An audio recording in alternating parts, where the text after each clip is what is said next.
This is my Kenyan sand boa enclosure. The snake has everything it actually needs. However, it's okay, you can say it. This enclosure is pretty lame. Today we're going to build it an enclosure twice the size of this one, and it will be completely live planted, but we're going to need some help in order to do it.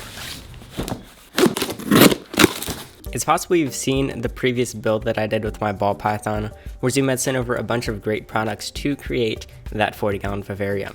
Today we're going to be doing the same, however there's a completely new assortment of products we'll be using to basically make an enclosure on the opposite side of the spectrum. Instead of it being somewhat of a tropical build, this one will be completely desert, because that's what Kenyan sand boas are into.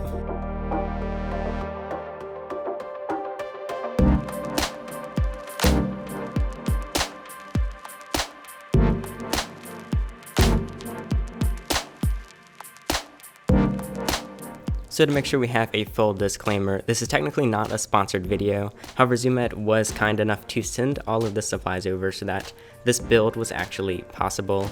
And these, as you probably know, are very high quality products anyway, so I highly suggest you check them out. I have them linked in the description, along with the products that I used for previous builds.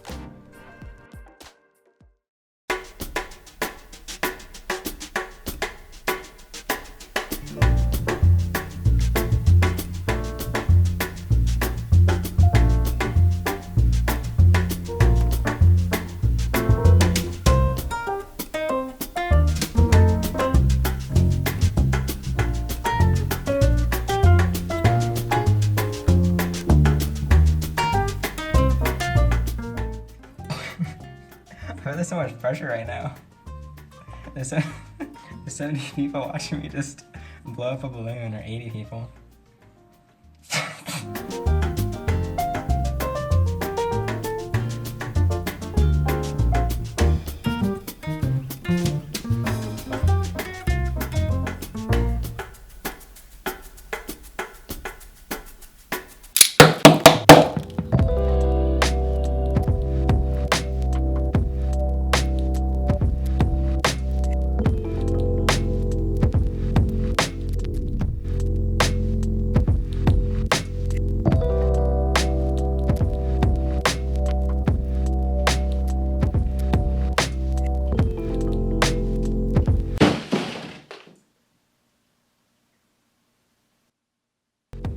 Okay, well, although the excavator clay is pretty strong, that was clearly too much weight in that spot. Luckily, it's not too hard to just mix this back up and reuse it.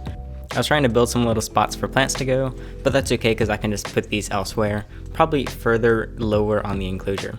Since I was going to have plants here, I just put some acrylic paint and then made some new, quote, pots or plant sections on the bottom. Using my Starbucks from earlier that day, I added some additional support on one of these others because I didn't want to have another collapse.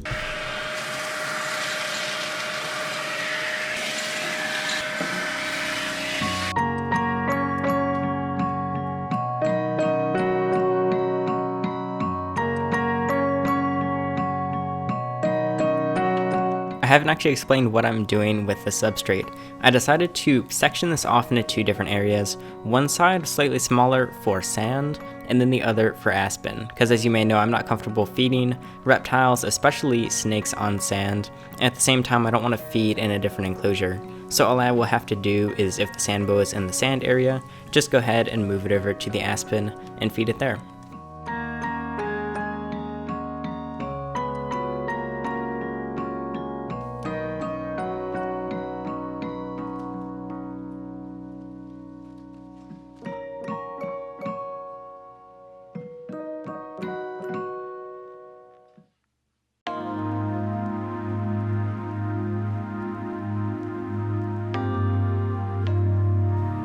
This is the newly released digital Zoo Med thermostat, but before I do anything with it, you might remember that a suction cup on an old thermostat I compared was not working and it was driving me crazy. So the true test is, does this suction cup actually work?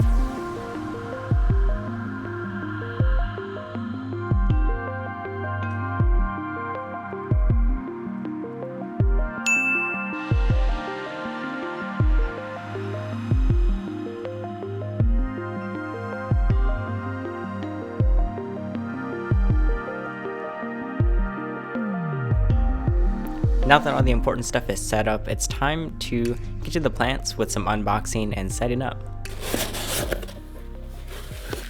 This heat pack is like frozen. That's weird.